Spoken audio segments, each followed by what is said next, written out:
And so, through meditations, reflections, tough love, sunny moments, deep conversations, and 200% honesty, I have gone on the journey and written this book. Tried and tested, there is nothing in this audiobook that has not deeply impacted my life for the better. I sincerely hope it speaks to your soul. I really need to be a triangle.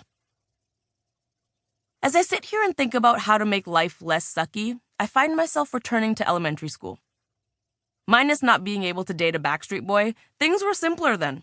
When I was faced with a problem, a teacher taught me how to solve it. I did homework that further developed my skills, and I would be tested on those skills to ensure I thoroughly understood what I had learned.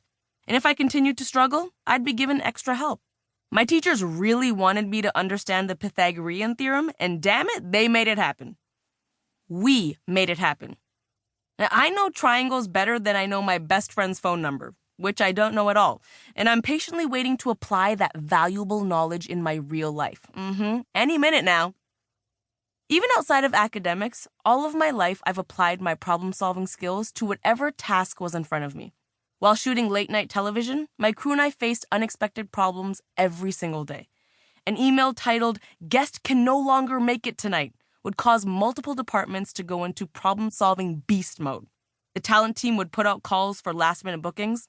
The writers would start brainstorming extra jokes to make our existing segments longer. And I would go out and improv with the crowd to buy us time. Over and over again, we solved the problem because we were trained to do so. We had the skills, knew what needed to be done, and wasted no time. So, why am I telling you this nonsense? Because throughout my life, whether academically or professionally, I faced challenges that I've met head on. In school or at work, I not only understood the obstacles that stood in my way, but knew what the goal was once I overcame them. Good grades, a degree, a paycheck, or a promotion. Although not always easy, it was always very clear and very clean. Despite all the problem-solving skills I learned, there was one major thing that I wasn't taught in school or in the workplace: how to live a fulfilling life. This is not as clear and clean. In fact, I wasn't even taught that life could and should be fulfilling. I was never taught the importance of self-love, positive self-talk, happiness, or personal growth.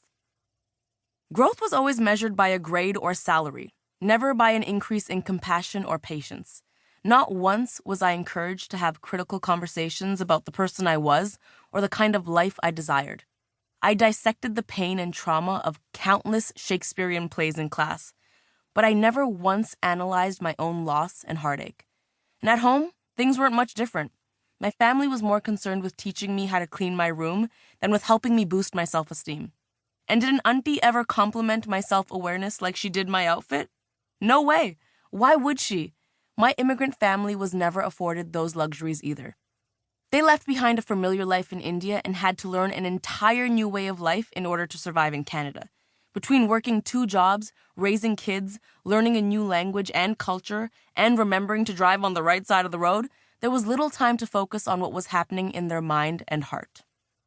As a result, no one in my family ever sat me down and gave me the mental health talk because they'd never heard it themselves. The lack of value placed on mental health and all things associated with it during my childhood has finally caught up to me. And I didn't know it then, but I know now that living a fulfilling and happy life is way more important than all of the things you learn in school, at the office, or anywhere else. We've been conditioned to believe that our skills, status, and salaries should be valued more than our happiness.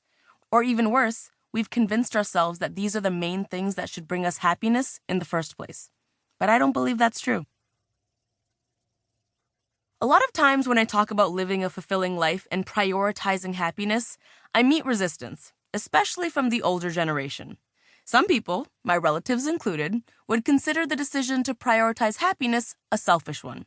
And I know this because whenever I write about my decision to do so in an Instagram caption, my mom comments, "Must be nice, fool," clown emoji.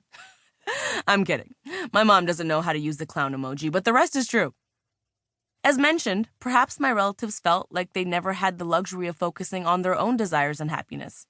Now, a salary, job, or promotion could be the difference between providing for a family and going hungry, and so there was no time to focus on anything else. And that's fair.